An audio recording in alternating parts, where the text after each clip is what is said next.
Fala BioVibes, boa noite, tudo bom? Aqui é o professor Anderson Barbalho, vindo fazer as questões com vocês sobre vestibular da Unesp e também questões direcionadas ao Enem, objetivas e discursivas. Então vamos logo para a primeira questão da Unesp 2022. Lembre-se sempre de interpretar bem o enunciado da questão, porque aí você consegue eliminar as possibilidades de erros. Então vamos lá comigo. Em um tubo de ensaio contendo apenas água destilada, informação importante para a gente responder a questão. Quando nós falamos em água destilada, nós devemos lembrar que são meios onde nós temos como característica uma menor concentração de solutos. Então, esse meio, nós dizemos que ele é normalmente hipotônico, tá? Porque quando nós falamos em água destilada, nós comparamos logo com o meio celular. E esse meio celular, normalmente, ele tem uma concentração maior do que a da água destilada. Então, continuando. Um pesquisador colocou igual número de células íntegras, ou seja, células totalmente bem formadas, de hemácias e algas verdes unicelulares. Vou chamar a atenção para vocês em vermelho: hemácias e algas verdes. Tem uma diferença aqui que chama bastante atenção que eu vou colocar aqui para vocês. Toda vida que nós falarmos em hemácias e algas verdes, embora as algas não sejam mais consideradas plantas, elas fazem parte do grupo protista, mas as algas elas têm uma característica interessante igual às plantas, que é a chamada parede celular. Essa parede celular é um envoltório externo à membrana que tem como característica proteger essa célula contra a desidratação e contra rompimentos da sua membrana. E essa parede celular, de origem celulósica, então ela tem o carboidrato celulose como o carboidrato estrutural na sua formação, ela confere a essas algas e às plantas também a capacidade de suportar esses estresses gerados pelos solventes, pela água principalmente, que entra e sai. Então, a água destilada, a gente sempre observa que normalmente em comparação com as células, ela é menos concentrada, menor quantidade de solutos, e normalmente nós consideramos elas como meio hipotônicos. E quando a gente está lendo no enunciado, hemácias e algas verdes, nós diferenciamos esses dois seres vivos pela presença da parede celular. Após uma hora, o tubo foi centrifugado e o material precipitado. Centrifugação é um processo que visa a separação dos componentes celulares, tá? A parte líquida da parte sólida, e o material precipitado, justamente o material sólido que sobe, foi recolhido com uma pipeta, gotejado sobre uma lâmina de vidro e observado ao microscópio óptico, no qual seria possível identificar a presença de células íntegras, ou seja, se existissem células íntegras, iriam estar aparentes; se não existissem, essas células não seriam visualizadas.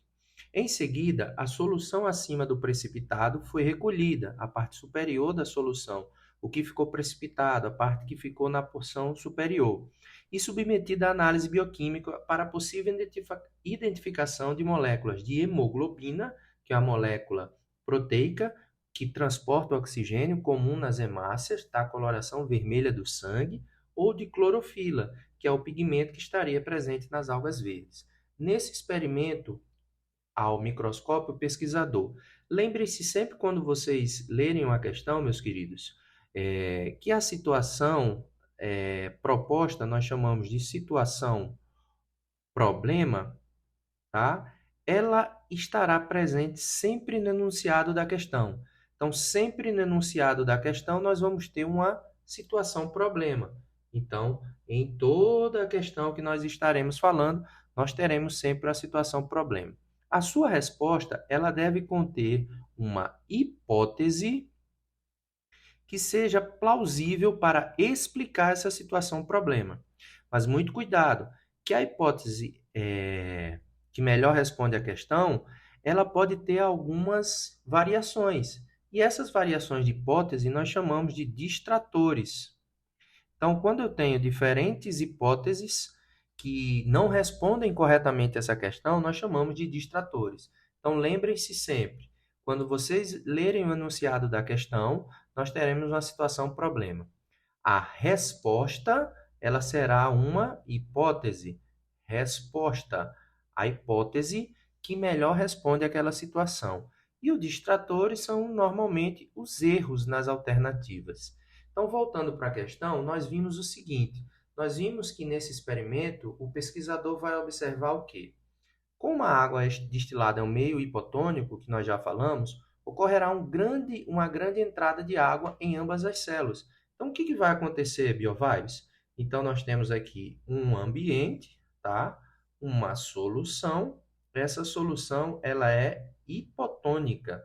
Significa dizer que a concentração do